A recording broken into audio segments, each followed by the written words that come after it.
We'll now begin our next technical session of the day. It's my pleasure to welcome Dr. L. Narasimhamurthy, Head and Principal Scientist, ACAR, Central Inland Fisheries Research Institute, Regional Research Center, Bangalore. Dr. L. Narasimhamurthy holds a PhD in Fish Process Technology from the College of Fisheries, Mangaluru University of Agriculture Sciences in Bangalore, and has over 2 decades of research and leadership experience in fisheries science, post-harvest technology, and inland fisheries management. Dr. Murthy previously served as the Chief Executive and Senior Executive Director of the National Fisheries Development Board, where he implemented several flagship Government of India programs such as the Pradhan Mantri Matsya Sampada Yojana and the Fisheries and the Aquaculture Infrastructure Development Fund.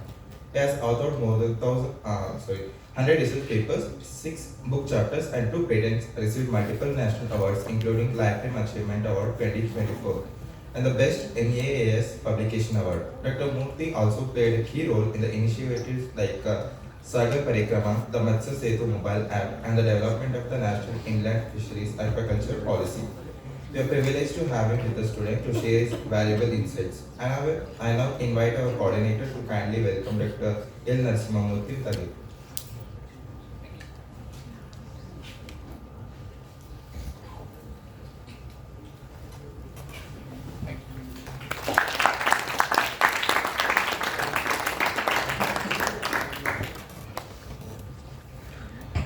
Dr. Narasimhamurthy will now deliver his lecture on Government of India, the ICAR, CIFRI initiatives towards the sustainable fisheries sector. Sir, we warmly invite you to address the gathering.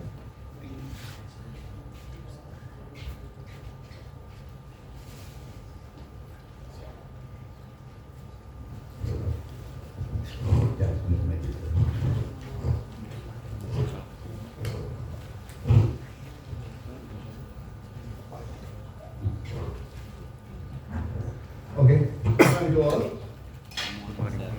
I thank Ravindra ji for inviting me for this very prestigious institute. It's everybody's dream to interact with a institute like MSRIT. So I'm happy. So I'm very happy because a lot of youngsters who I'm addressing today, next 45 or 15 minutes or 1 hour. So I'm going to address youngsters who is the future of India. Okay. So I think the program started yesterday. So everybody understands Kannada? Yes, sir. 100%? Yes. Anyone? Okay, fine. Yeah. This I think from yesterday you are interacting with various guests and speakers. I think they might have even in general overview about the fisheries in India, maybe globe also. Today, next 1 hour, I'm going to talk about 2-3 things.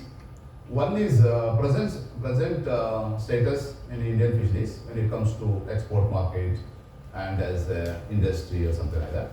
Then later, I'll brief something about reservoir system because few people may be exposed to culture-based fisheries like pond culture, that type of stuff. But we have other resources in India like reservoirs and rivers. Huge reservoirs and rivers are there. Basically, that is our institute mandate. That I will touch a little bit. Then later, entrepreneurship. I think today many of you would like to be to start with startups or venture into this business and all those things. I'll take little time to brief about startups like entrepreneurship development in fisheries. Finally, then how to achieve that. So you want to be an entrepreneur, venture into this fisheries, how to achieve that. Then what are other agencies who can handhold you, who can help you to get into the system. So in that way, so that I'll speak a little bit about cooperatives. So that's why I mentioned in my opening slides. This is 2025 is cooperative year, International Year of Cooperatives. Okay, cooperatives, you are all aware of that thing. Okay, basically it's a movement. Okay, just like our freedom fighting started, like that this cooperatives movement was started in India. It's working very effectively in various sectors like sugar cane, agriculture. Now it's time to take up in big way cooperatives in dairies as well as in fisheries. That is the thing. Then what is ICR role? Indian Council of Agriculture Research. Okay. Basically, Indian Council of Agriculture Research is a research organization, research and academia. Okay. We have 8 fisheries institute in India. Okay. I'm talking about Government of India ICR Institute. There are more than 35 fisheries colleges spread across India. So 8 ICR fisheries institutes who are taking up the work based on their mandate. So I think you are all aware of that one. So in India we have almost 36 states, including Union Territories, starting from Lakshadweep, Andaman, Daman and all those things. No? So Ladakh, Jammu Kashmir. So we have different topography, different agroclimatic zone, different terrain system and all those things. We have coastal states, okay, 13 coastal states we have, including your Union Territories. We have Himalayan states, we have northeastern states, we have central reservoir states and all those things. So making policy in fisheries, not like any other food stuff. If you can make policy for agriculture, horticulture and all those things, more or less you can match. But in fisheries is entirely different thing. Okay, habitats are different, fishes are different, tastes are different, flavors are different, styles are different, many things are there. So, Government of India has taken maximum care to reach out to the expectation of the people and take these fisheries into the next level. So this will be, just in the gist of today's my talk. Yeah, I think this you can see. I'll come down. It's better, I think. Yeah. This might have, sometimes might have your information. So when it comes to overall fisheries in India, we are in 3rd position. So first is China, second one comes sometime Indonesia, especially marine catch, Indonesia is the leading. Then overall, when it comes to fisheries, we are in 3rd position. Sometime 3rd and 4th. But when it comes to aquaculture, inland aquaculture, we are in 2nd. After China, we are in 2nd. I think many people maybe from Andhra Pradesh or West Bengal, Orissa might have visited or seen. So there are huge aquaculture things going on. Like there are 2-3 species. Tiger prawn we call is a Penis monala and Vaname. There's a lot of aquaculture is going on. Almost 12 lakh ton shrimp we produce in India. In that almost like 8 to 9 lakh ton we produce only in Andhra Pradesh. So Andhra Pradesh is called fish bowl of India. So at present we are producing almost 19.5 million ton. That is almost close to 200 lakh ton. Okay. Out of 200 lakh ton, close to 55 lakh ton is from Andhra Pradesh. Okay. So that is the thing. Then, as I mentioned, compared to any other agriculture sector, this is one sector will have a foreign exchange, like export market. For any country's development, we need export. Okay. It's basically your GDP depends on your export potential, how much you can export to the various countries, how you can bargain for your commodities. Based on that, actually, you will get your thing. So, it is our fisheries is contributing almost like 1.24% to the national GDP and 6.72% to agriculture. Among agriculture, this is agriculture and allied science when it comes to fisheries. Okay. So, in 2022-23, it's almost same, 63 to 65,000 crores foreign exchange we are getting from various countries. Because as I told, in Andhra Pradesh producing so much shrimp, we are exporting to various countries. So that in return we are getting that much money. Okay. So then, yes, there are a lot of livelihood aspects involved in that. Almost 28 million fishes, 3 crores, closely 3 crores fishermen who, in India, which, directly need not be born as fishermen, maybe secondary occupation also fisheries, that is also we consider as fishermen or fisheries, fisher folk. Okay. So even in the COVID result, this is the only area, only field, only sector which gave uniform growth. It's almost close to 9%, 8.6 to 9%. It is in Niti Aayog, it's in Planning Commission also. It's not my data, it's a Niti Aayog data. Okay. So then inland production I mentioned. Then basically our target is to reach out to 1 lakh crore as a foreign exchange, as the Honorable Prime Minister has given target for us.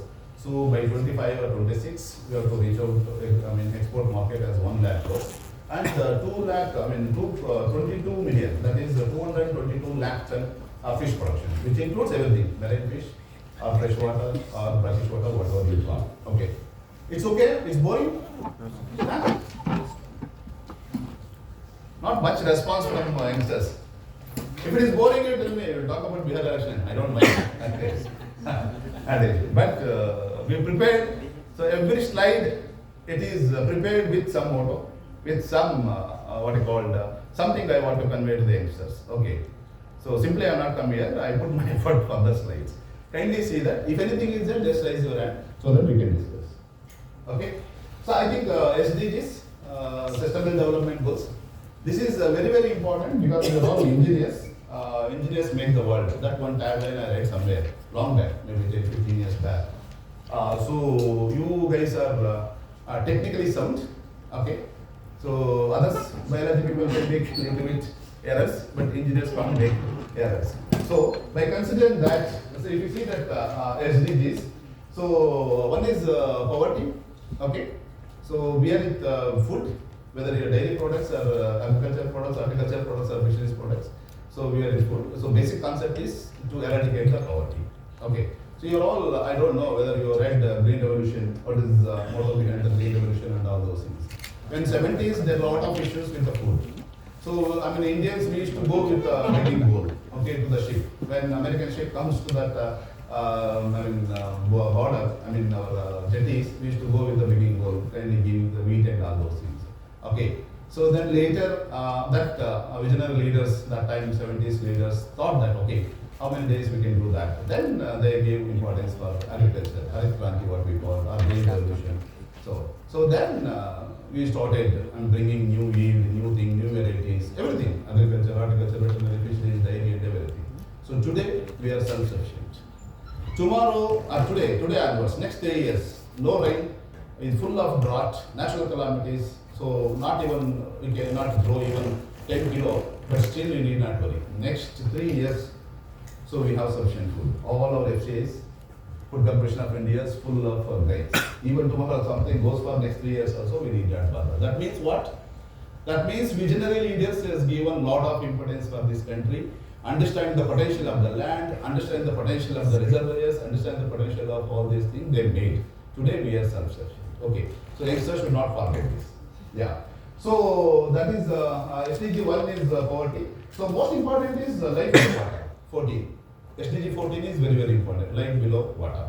So understanding land animals, understanding this agriculture crops, understanding fisheries which below the water, animals below the water is very difficult. It's not that much easy. So that for that we need, we have sufficient knowledge to deal that. This is in general about inland open water bodies. This one. Because we call inland open, ಈಗ ನಮ್ಮ ಕೆರೆ ಅಥವಾ ರಿಸರ್ವೇರ್ಸ್ ಅಥವಾ reverse ಅಂತ ಹೇಳ್ತೀವಿ, ಇದನ್ನ sleeping joints ಅಂತ ಹೇಳ್ತೀವಿ. ಇದು ಇಲ್ಲಿವರೆಗೂ ನಾವು ಟ್ಯಾಪ್ ಮಾಡಿಲ್ಲ. We are not tap the resources of this reservoirs and river system. See the thing, how much we have, see the size, okay. But only we are using, horizontal expansion. Whatever the land is there, that we are converting for the fish culture. Okay, take from Andhra Pradesh, 35% of the land now is utilized, almost utilized for the fish culture. Basically, once upon a time, it was a paddy field. You know, Andhra Pradesh is known for the paddies. Okay, even now Rajasthan, Punjab, Haryana, and all those things. So, a lot of wheat culture was going on. Cane, sugar cane culture was going on. So, almost that converted now as a fisheries scheme. So, now we are talking about horizontal expansion. One, you take the reservoirs, whatever we have remaining, you go with horizontal expansion, the latest technologies. Okay. So this is this category you can see small, medium and large. If you see present yield and potential. Because why I have taken reservoir, that is basically now at present what I am in the institute, that is a mandate. Okay, I have to start with my mandate. I have given this details. Okay, so present yield, potential yield, see the gap. Even small reservoirs, you might have seen your own native places or district reservoirs and all those things. So simply it is using for the irrigation purpose or drinking water purpose. But same water can be effectively utilized for fish culture without affecting the natural fauna or your water quality and all those things. If you go to Chhattisgarh, Jharkhand and the Himalayan states and all those things, with the small reservoirs they made these cluster-based fisheries of cage culture, they are utilizing very effectively. Okay, this is just data, just like what, if you can see the Karnataka, you see 4,37,291 hectares we have a total reservoir area. So in that you see how much utilized, small and medium and all those. It's a huge opportunity. Since you people want to do something in the fisheries, So not only in the land, land-based aquaculture, you can think of reservoir also. That is the basic idea. Okay. Anyway, I'll skip this. Yeah. Okay. So this slide is very, very important. So what is Government of India initiative or our Indian Council of Agriculture Science Council initiative? So if you take from last 10 years, from 2014 to 2025 or 10 or 11 years, almost 38,572 crores investment in fisheries. 38,572 crores. It's huge. Earlier we have only what you called agriculture ministry. So now a separate ministry has started. So now directly fund flowing started to the ministry. Then they had something called the Blue Revolution Scheme, something called FIDF, Fisheries Infrastructure Development Agriculture Fund, where you can get a lot of subsidies, lot of interest subvention. Then the most important one, last 5 years is going on is 20,050 crores. That is Pradhan Mantri Matsya Sampada Yojana. It's a huge investment throughout the country, starting from Ladakh, Andaman and Lakshadweep, even small areas also we invested. So it is working very effectively. Then latest, just 1 year back, the PMKSSY, Pradhan Mantri Kisan Sahay Samriddhi Yojana, where we are digitalizing total fisheries overall involved in fisheries activities in India. Because we want to make the policy, we should know who is what, okay, what they are doing, whether it's a primary occupation or the secondary occupation. With that actually we are doing, and we are introducing this crop loan also. Loan means what I call insurance. Yeah, you can see insurance in animal, you can see insurance in all agriculture crops, horticulture crops also, but nothing was there for fisheries. Now we are introducing Kannada ಮಾತಾಡ್ಬೇಕಾ? ಕನ್ನಡ ಹೇಳ್ಬೇಕಾ ನಿಮಗೆ? ಅರ್ಥ ಆಗುತ್ತಾ? English ಅರ್ಥ ಆಗುತ್ತಾ? ನಾನು ಕನ್ನಡದಲ್ಲೇ ಮಾತಾಡ್ತೇನೆ, ತೊಂದರೆ ಇಲ್ಲ. ನಿಮ್ಗೆ ಅರ್ಥ ಆಗದೆ ಹೇಳ್ಬೇಕು. ನಾನು ನೋಡಲಿಲ್ಲ ಈಗ ನೋಡಿದೆ. ಹಾಂ, ಎಲ್ಲಿಂದ ಬಂದಿದ್ದೀರಿ ನೀವು? ಗುಂಡ್ಲುಪೇಟೆ, ಇಬ್ಬರು ಗುಂಡ್ಲುಪೇಟೆ. ಓಕೆ, ಹಾಂ. ಸೊ ಇದು ಪ್ರಧಾನ ಮಂತ್ರಿ ಮತ್ತೆ ಇದು ಕಿಸಾನ್ ಸಹಾಯ ಸಮೃದ್ಧಿ 6,000 ಕೋಟಿ. ಅದರಲ್ಲಿ ನಿಮಗೆ ಇನ್ಸೂರೆನ್ಸ್ ಏನಿದೆ ಆ ಇನ್ಸೂರೆನ್ಸು ಅದರಲ್ಲಿ ಕವರ್ ಮಾಡುತ್ತೆ. ಅಂದರೆ 1 ಹೆಕ್ಟೇರ್ಗೆ 1,25,000 ನೀವು ಇನ್ಸೂರೆನ್ಸ್ ತಗೋಬೋದು. ಅದು RAS ಬ್ಯಾಕ್ಲಾಕ್ ಇರ್ಬೋದು, ಅಥವಾ ರಿಸರ್ವ್ ಫಿಶರೀಸ್ ಇರ್ಬೋದು, ಅಥವಾ ನಿಮ್ಮ ಅಕ್ವಾಕಲ್ಚರ್ ಪರ್ಪಸ್ ಇರ್ಬೋದು. ಸೊ ಆಗ ಈಗ ಮತ್ತೆ ಇಷ್ಟೆಲ್ಲ ಆಗಿದೆ, 200 ಲಕ್ಷ ಟನ್ ನೀವು ಮೀನು ಬೆಳೀತಾ ಇದ್ದೀವಿ ಇಂಡಿಯಾದಲ್ಲಿ ಅಂದರೆ, ಹಾಗಾದ್ರೆ ನಾವು ಎಷ್ಟು ತಿಂತಾ ಇದ್ದೀವಿ ಅಂತ. So basically fish as food, ಒಂದು ಪರಿಪೂರ್ಣ ಆಹಾರ, ಮೀನು ಅನ್ನೋದು ಒಂದು ಪರಿಪೂರ್ಣ ಆಹಾರ. ಅದಕ್ಕೋಸ್ಕರ ನಾವು ಮಾತಾಡೋದಾದ್ರೆ, ಆದರೆ ನಮಗೆ FAO ಏನು ಹೇಳುತ್ತೆ ಅಥವಾ ವರ್ಲ್ಡ್ ಬ್ಯಾಂಕ್ ಏನು ಹೇಳುತ್ತೆ ಅಂತಂದ್ರೆ, ಒಬ್ಬ ಮನುಷ್ಯ 1 ವರ್ಷಕ್ಕೆ ಅಟ್ಲೀಸ್ಟ್ 12 kg ತಿನ್ಬೇಕು. So just I have one small survey in 10 seconds. Over not eating in fish. ಯಾರು ಇದರಲ್ಲಿ ಕೂತ್ರು ಮೀನು ಯಾರು ತಿನ್ನಲ್ಲ, ಸ್ವಲ್ಪ ರೈಸ್ ಮಾಡ್ಬೋದಾ? I got almost 10-15. Okay, my next question would be like